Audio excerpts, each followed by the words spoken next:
Bonjour, mon nom est Jessica Archambault, je suis formatrice en chef pour l'équipe de Silbert.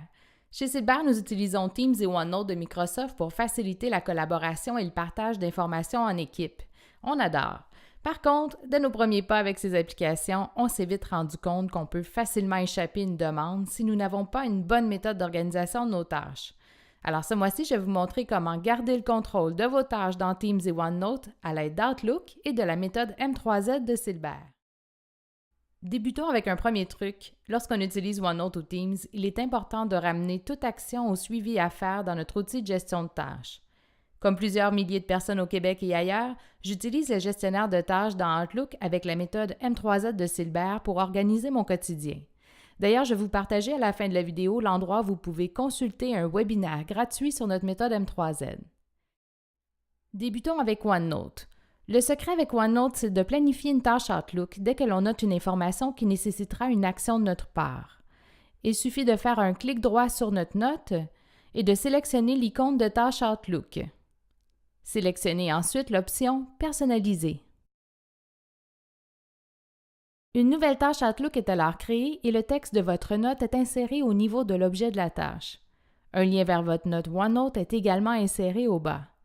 Il ne vous reste qu'à mettre la date à laquelle vous souhaitez planifier cette tâche et déterminer son niveau de priorité.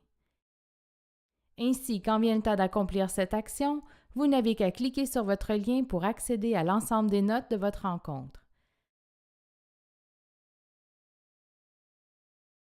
Si vous ne voyez pas le drapeau lorsque vous faites un clic droit sur votre note dans OneNote, c'est que vous utilisez probablement l'application OneNote pour Windows 10.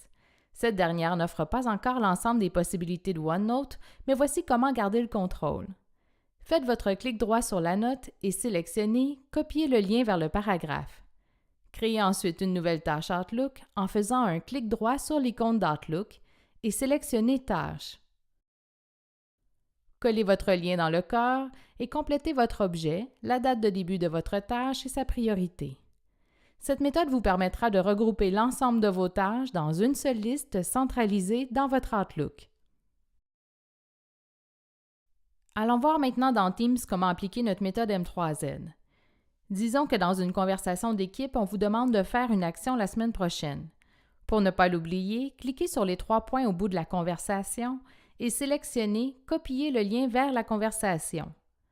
Faites ensuite un clic droit sur l'icône d'Outlook et sélectionnez « Tâches ». Collez le raccourci dans le corps de la tâche et complétez votre objet.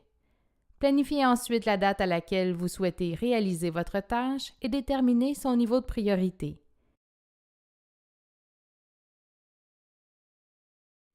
Si je vais dans mon calendrier Outlook, je vais voir que ma tâche est planifiée pour mercredi prochain. Mercredi, la tâche apparaîtra dans ma liste de tâches de la journée et je pourrai cliquer sur le lien pour accéder à la conversation dans Teams.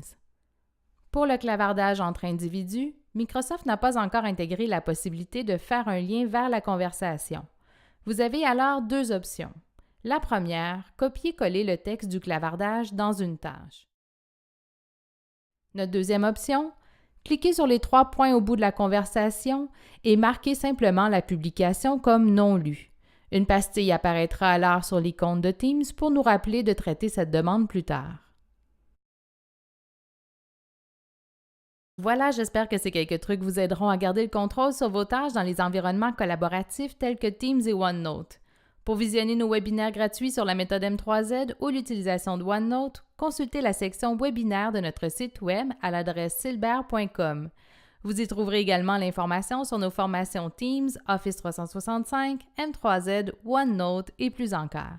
Et finalement, si vous êtes nouvellement abonné à Office 365 et que vous ne savez pas par où commencer, nous offrons un service d'analyse de vos besoins de formation. Vous aurez ainsi un plan de formation adapté selon l'impact que vous souhaitez créer dans votre entreprise et le profil de vos utilisateurs. Contactez-nous si vous souhaitez obtenir de plus amples informations sur ce service.